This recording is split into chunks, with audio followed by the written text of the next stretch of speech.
among the 15 judges. They all agreed. There was no dispute.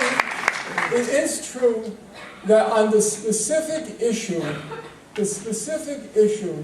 that the court was judging, namely the legality of the wall that Israel was building in the West Bank, the vote was 14-1. There was one judge who disagreed, the American judge, Thomas Bergenthal. Yeah, the Holocaust survivor, Thomas Bergenthal. And Bergenthal nonetheless said in his separate opinion, he didn't call it a dissent, he called it a separate opinion. He said in his separate opinion, as a matter of fact, I agree with a lot of what the majority has said. And in particular, he focused on the one issue which is proven to be among the most intractable, namely the question of the settlements. And this is what Mr. Bergenthal said. Bear in mind that Mr. Bergenthal was the only negative vote in the overall opinion. And he said, speaking on the question of the settlements, he said, on the crucial question of the Israeli settlements, paragraph 6 of Article 49 of the Fourth Geneva Convention does not admit for exceptions, and there can't be any question that the settlements in the West Bank and Gaza are illegal under international law. The point being that there is no controversy at all on the terms for resolving the conflict. Whenever you read in the newspapers or hear somebody say that the West Bank and Gaza and East Jerusalem, these are disputed territories, that's just factually untrue. They are occupied Palestinian territories.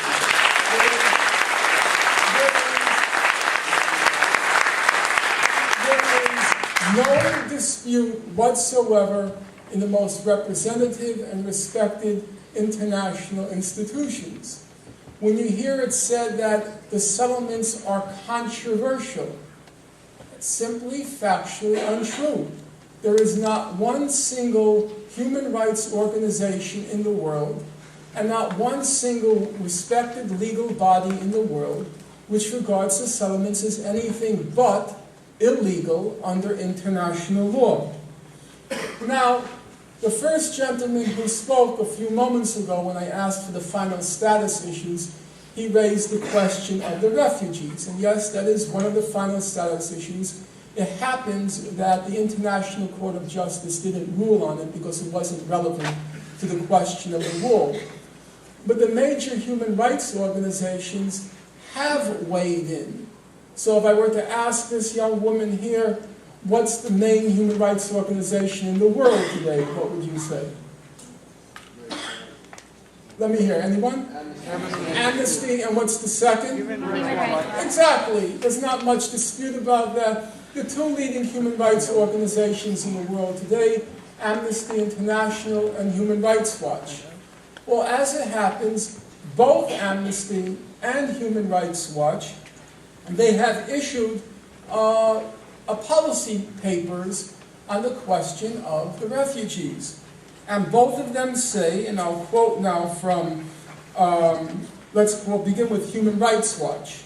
Human Rights Watch said, quote, "We urge Israel to recognize the right to return for those Palestinians and their descendants who fled from territory that is now within the state of Israel and who have maintained appropriate links with that territory." That's Human Rights Watch.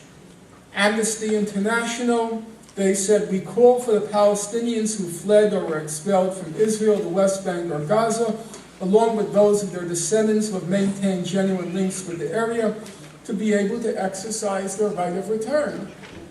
There is simply no dispute among respected human rights organizations that Palestinians have the right of return under international law.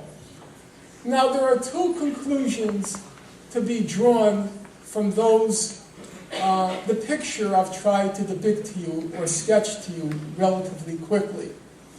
The first conclusion is that In all representative institutions in the world today, and in all respected human rights and legal institutions in the world today, Israel's positions on what are called the final status questions, settlements, Jerusalem, borders, and refugees, Israel's positions have been wholly and comprehensively repudiated. The international community has simply said that there is no basis to the Israeli claims on those four issues. So on that score, it seems to me that number one, if we set this as our goal, namely the two-state settlement of the June 67 border and the just resolution of the refugee question, it's pretty straightforward that the only obstacle to resolving the conflict is Israel backed by the United States. Now bear in mind, and I'm trying very hard, I'm not giving you my opinion. I'm simply asking you, assuming, and of course you should check for yourself, but for argument's sake, assuming that I have accurately rendered the record, it's for you to infer. Is 167 to 7 close? Is 15 to 0 close? Is 22 to 0 close? Is 57 to 0 close? That's what the record shows, and it's not simply a snapshot, it's a consistent picture over around a decade now. That's one conclusion, but there's also a second conclusion. The second conclusion is part of that resolution of the conflict includes recognizing Israel as a state. That is part of the consensus. And any resolution, or I should say any proposal for resolving the conflict that overreaches the consensus, that is to say, refuses any recognition to Israel as a member state of the United Nations, any such conclusion, you're going to lose the public. There's no basis in public opinion for a resolution. Sometimes it's called the one-state solution, the democratic state, the binational state. You lose the public. There's no basis for it in public opinion. And the moment you overreach the consensus, you become a cult.